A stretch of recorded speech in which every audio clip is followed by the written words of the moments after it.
CSAT 23 के solution series में यह है वीडियो नंबर 15 जो कि लास्ट बट वन वीडियो होने वाला है। इसके बाद सिर्फ एक ही वीडियो आएगा और उसके बाद हम इंडिविजुअल टॉपिक्स में डाइव इन करेंगे। चलो देखते हैं first question. Rectangular floor measures 4 meter in length and 2.2 meter in breadth. Tiles of size 140 by 60 centimeter have to be laid such that the tiles do not overlap. मतलब एक के ऊपर एक टाइल्स नहीं चढ़नी चाहिए.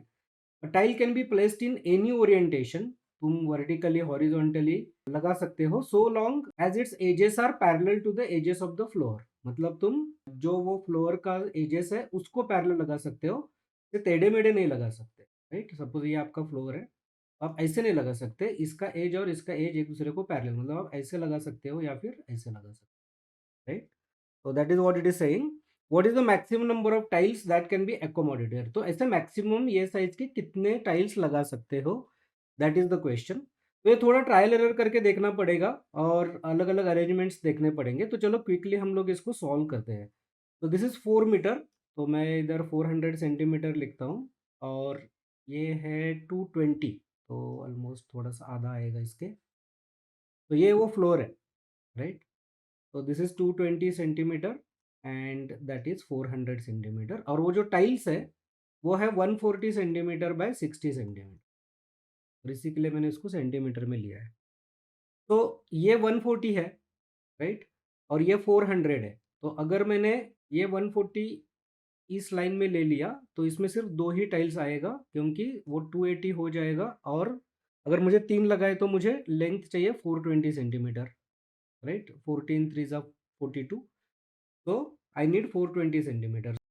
और वर्टिकली क्या होगा, ये 60 आएगा यहाँ पे. अगर मैंने हॉरिजॉन्टल ऐसे इसको अलाइन किया तो 60 60 60 180 आ जाएगा.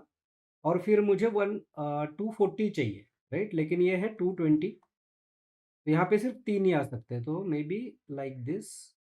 तो दिस इज 60 60 60, मैं ऐसे अलाइन कर रहा हूँ और यहाँ पे सिर्फ दो ही आएंगे.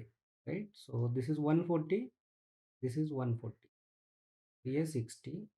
तो ये 6 टाइल्स मैंने ऐसे फिट कर लिए. करेक्ट, तो दिस इज 140 140 280 हो गया, तो यहाँ पे कितने बचे, 120 बचे.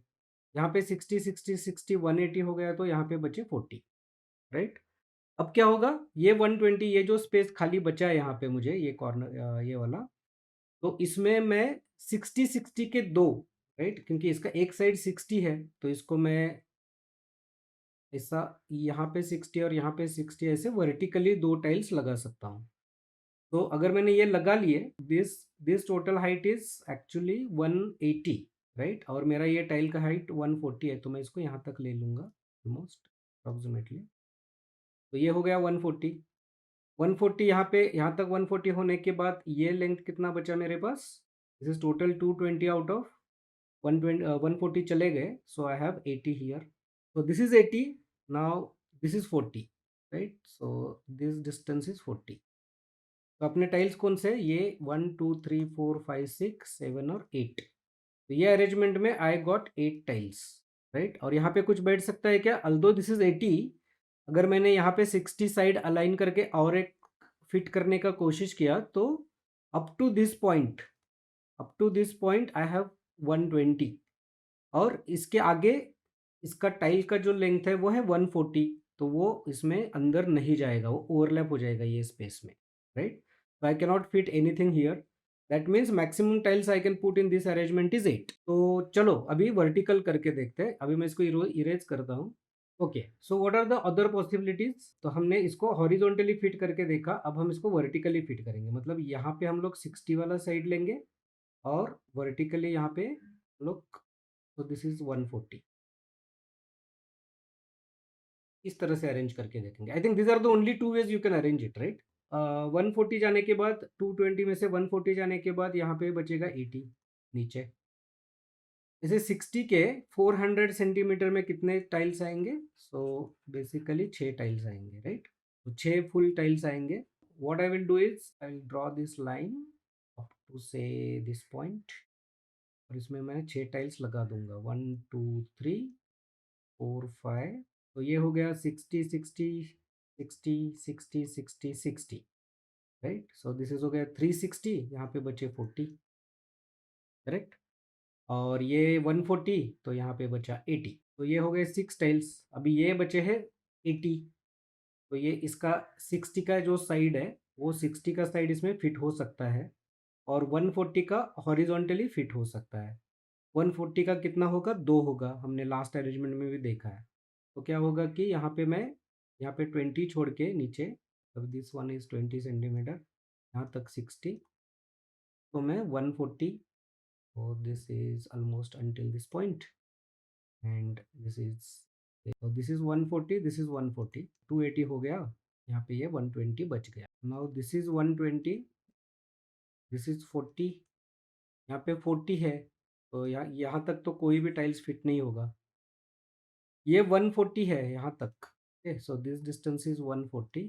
तो नीचे कितना बचा? नीचे बचा 80, क्योंकि टोटल 220 है। यहाँ 80 में 60 का क्या बैठ सकता है? हाँ, हॉरिजॉन्टली, मतलब ये साइड तो अलाइन हो जाएगा, लेकिन यहाँ तक तुमको 120 ही अवेलेबल है। दिस टाइल इज एक्चुअली 140, तो ये भी यहाँ तक आने के बाद स्टक हो जाएगा, मतलब इसके ऊपर ये ओवरलैप होना चालू हो जाएगा यहाँ पे, right? So I cannot fit anything here. That means even with this arrangement, I have 1, 2, 3, 4, 5, 6, 7 and 8 8 tiles. तो ये अरेंजमेंट में मुझे I am getting 8.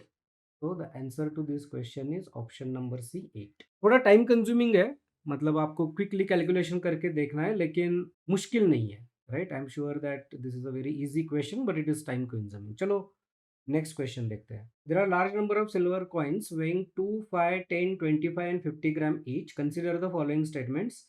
To buy 78 gram coins one must buy at least 7 coins. हमारे पास कॉइन्स है 2, 5, 10, 25 और 50 वाले, और अपने को बनाना है 78 ग्राम्स। तो मिनिमम कितने कॉइन चाहिए? तो मिनिमम के लिए मैं क्या करूँगा? बड़ा वाला कॉइन यूज करूँगा। I will take 50, then I will take 25। अभी मुझे चाहिए 78, तो मुझे 3 लेना है, लेकिन 3 मैं ये बचे हुए कॉइन से नहीं ले सकता। So I will cancel this 25 वाला, then I will take 50, then I will take the next biggest which is 10, 60, plus I will take another 10, 70, then I need 8, right? 70 हो गया मेरे पास, मुझे 8 चाहिए, तो मैं 2 2 के 4 कॉइन से 8 बना सकता हूँ। Here I have these 3 coins and this, so I have 7 coins। क्या इससे कम में किया जा सकता है? अगर आपने ये 2 के बजाय एक 5 का भी यहाँ पे ले लिया, तो अगेन यू नीड 3, मतलब ये 75 हो जाएगा, और आपको 3 चाहिए, 3 बन नहीं सकता, तो आप 5 का भी नहीं ले सकते। So basically this is the least number of coins that you can use to make it 78. So yes, you need at least 7 coins. First statement तो true है। To weigh 78 grams using these coins, one can use less than 7 coins। देखो ये interesting है, क्योंकि आपको इसमें ये सोचना पड़ेगा कि ये जो आपको वे करना है ना, तो आपको इधर का और इधर का साइड का डिफरेंस चाहिए 78। आप क्या करोगे? यहाँ पे आप 78 से थोड़ा ऊपर जाओगे। सी, इमीडिएटली आप क्या सोच सकते हो कि अच्छा मुझे 78 बनाने के लिए मिनिमम 7 चाहिए, तो वो 7 कॉइन लेके मैं यहाँ पे 78 बना लूंगा, तो मैं 78 ग्राम वे कर सकता हूँ। लेकिन is that the only way? No, because यहाँ पे आप दोनों तरफ कॉइन यूज कर सकते हो, खाली उसका डिफरेंस 78 आना चाहिए। तो this is not the only way to do it, right? Otherwise आप सोचोगे कि इसको लेस देन 7 कॉइन्स में नहीं किया जा सकता, if you use the statement 1 to solve statement 2, right? Then what is the way? इसको आप मल्टीपल कॉम्बिनेशन से कर सकते हो। तो I will take 50, then I will take 25, 75 हो गया, देन आई विल टेक 5। तो राइट साइड मेरा हो गया 80, और फिर मैं एक कॉइन यहाँ पे रख दूंगा 2 वाला, हो गया ना दोनों का difference 78। And then I need only 4 coins in this scenario. Similarly I can take 50, then I can take 25, then I can take 10, 85 हो गया। मुझे चाहिए 78, तो मुझे यहाँ पे 2 प्लस 5, 2 का एक कॉइन लूंगा, 5 का एक कॉइन लूंगा। Again here the difference is 78. In this scenario I am using 5 coins. So yes, it is possible to weigh 78 grams using less than 7 coins. The only thing is you should not get carried away कि 78 बनाने के लिए कम से कम मुझे 7 coin चाहिए, इसका मतलब 78 वे करने के लिए भी कम से कम 7 कॉइन चाहिए। अगर आपने ऐसे सोच लिया तो आपने इसको गलत कर दिया। तो the answer to this question is both 1 and 2। चलो नेक्स्ट क्वेश्चन देखते हैं। For 5 children with ages A less than B less than C less than D less than E, any two successive ages differ by 2 years.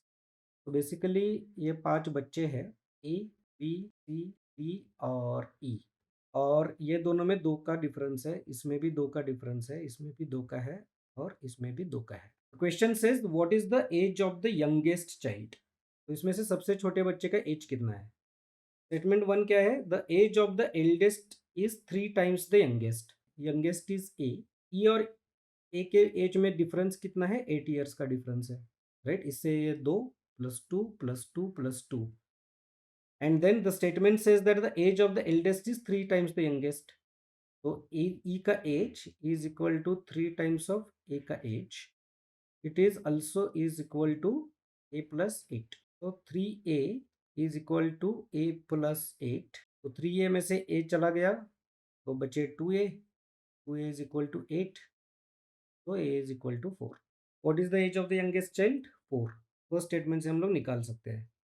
दूसरा क्या बोल रहा है statement, the average age of the children is 8 years. तो average निकालने के लिए हम लोग क्या करेंगे, इसको a मानेंगे, इसको a प्लस 2 मानेंगे, तो a प्लस 4 मानेंगे, तो a प्लस 6 मानेंगे और इसको a प्लस 8 मानेंगे। तो हम लोग इसका एवरेज निकालने के लिए सबका टोटल करके 5 से डिवाइड करेंगे। तो इसका टोटल कितना हो गया, ये 5 बार a आ रहा है, so this will be 5a plus 8 plus 6 14 plus 4 18 plus 2 20 divided by 5 which is equal to, तो 5a plus 20 is equal to 40, a is equal to 4, right. ये 40 में से 20 चला गया, 20 बचा, a is equal to 20 divided by 5 which is. तो second statement alone is also giving us the answer. Question is, which one of the following is correct in respect of the above question and statement. The question can be answered using one statement below but cannot be answered no, is B। The question can be answered by using either statements alone। Next question देखते हैं। What is the middle term of the sequence ZZ YYY XXXX WWWWW ए तक। इसमें क्या observe कर रहे हैं, Z 2 बार आ रहा है, Y 3 बार आ रहा है, X 4 बार आ रहा है, W 5 बार आ रहा है। तो A कितनी बार आएगा, A 27 बार आएगा। क्यों, क्योंकि ये सीरीज 1 से नहीं शुरू हुआ है, 2 से शुरू हुआ है। हमको पता है कि इंग्लिश अल्फ़ाबेट 26 है, अगर ये 1 से शुरू होता तो A 26 बार आता, लेकिन ये 2 से शुरू हो रहा है तो A 27 बार आएगा। तो बेसिकली हमको पूछा है कि ये सीक्वेंस का मिडल टर्म कौन सा होगा। मिडल टर्म कैसे निकालने के लिए हमको पहले ये देखना पड़ेगा कि ये सीक्वेंस में टर्म्स कितने होंगे, फिर उसमें से मिडल टर्म का नंबर कितना होगा, मतलब कहाँ पे आएगा, उसका पोजीशन क्या होगा, और फिर वो सोचेंगे कि वो टर्म क्या होगा। तो इट इज़ वेरी सिंपल। अगर आपको इसका नंबर ऑफ टर्म्स निकालना है तो ये सबका टोटल करना पड़ेगा आपको, 2 प्लस 3 प्लस 4 प्लस 5 ना करते करते प्लस 27 तक। This is what you need to find because these are the number of terms. तो हमको पता क्या है फॉर्मूला, कि किसी भी नंबर को 1 टू n का अगर टोटल करना है आपको, n इंटू एन प्लस 1/2 करते हैं हम लोग। हम लोग क्या करेंगे, बिकॉज ये 2 से शुरू हो रहा है, हम लोग 1 टू 27 का टोटल लेंगे और उसमें से 1 माइनस करेंगे। तो 1 टू 27 का टोटल क्या आएगा, 27 into 28 divided by 2 which is 27 multiplied by 14 which is equal to 8978। और हमने इसको एक एक्स्ट्रा लिया था, तो हमारे सीरीज के टर्म्स कितने आ गए, 377। 377 अगर टर्म्स है तो मिडल टर्म कितना होगा, तो हम लोग 377 को 2 से डिवाइड करते हैं, हमको मिलेगा 188.5। ये जो 377 टर्म्स है उसकी ये साइड में 188 टर्म्स होंगे, फिर यहाँ पे अपना मिडल टर्म होगा और ये साइड में 188 टर्म्स होंगे, तब बन के ये 377 टर्म्स हो गए। हमको ये टर्म ढूंढना है। अब ये टर्म कैसे ढूंढेंगे, अगर हमने यहाँ से शुरू किया ना तो हमको 2 प्लस 3 प्लस 5 करते करते हमको देखना पड़ेगा कि 189 कहाँ हिट होता है, तो उसको बहुत वक्त लगेगा। हम लोग उल्टा चालू करते हैं, मतलब हम लोग देखेंगे कि A 27 बार आ रहा है, B 26 बार आ रहा है, C 25 बार आ रहा है, D 24 बार आ रहा है, E 23 बार आ रहा है, F 22 बार आ रहा है, 6 बार 2020 के आगे आ रहा है तो 120 तक पहुंच गए हम लोग। और एक दो लेते हैं। G20 1 बार आ रहा है और H20 बार आ रहा है। अब कितना हुआ? We have 8 terms. H20 बार आ रहा है तो कितने टर्म्स आए? We have 8 terms now, A से लेके एच तक, तो 160 तक तो आ गए हम लोग। और ऊपर का टोटल सिंगल डिजिट मिला के देखते हैं क्या हो रहा है। तो दिस इज 7 + 6 13 18 22 25 27 28। और ये 8 टर्म का हुआ 160 + 28। Yes, we are at 188। तो basically I hope you are getting this right. हम लोग यहाँ से काउंट करना चालू कर दिए। तो ये जो 188 टर्म्स है इसका लास्ट टर्म एच होगा। हाँ, यहाँ से 27 बार ए आएगा, यहाँ से हम लोग इधर में जा रहे हैं अभी। तो ए 27 बार लिखेंगे, फिर बी 26 बार लिखेंगे, फिर सी 25 बार लिखेंगे, राइट। तो ये जो 188 टर्म्स है ना, वो 188th जो टर्म होगा वो होगा एच। 189th जो term which is a middle term, that will be I. That's your answer. थोड़ा सा मुश्किल क्वेश्चन है आई मस्ट से। अगर आपको ठीक तरह से लॉजिकली इसको सोच नहीं सकते तो फिर इसको बहुत टाइम लग सकता है। क्विकली सॉल्व करना थोड़ा मुश्किल है, राइट। मतलब थोड़े ज़्यादा कैलकुलेशन है etcetera. This is what it is for today. I think we are left with only one video now, जहाँ पे कुछ 3-4 क्वेश्चन पेंडिंग है, वो नेक्स्ट वीडियो में सॉल्व करेंगे। And then we will talk more about CSAT in the upcoming videos. We have also started the geography series, which is a very good series of animated videos covering geography syllabus. If you're not subscribed to our channel, please subscribe and don't miss out on the videos. Thanks for watching this. I'll see you in the next one.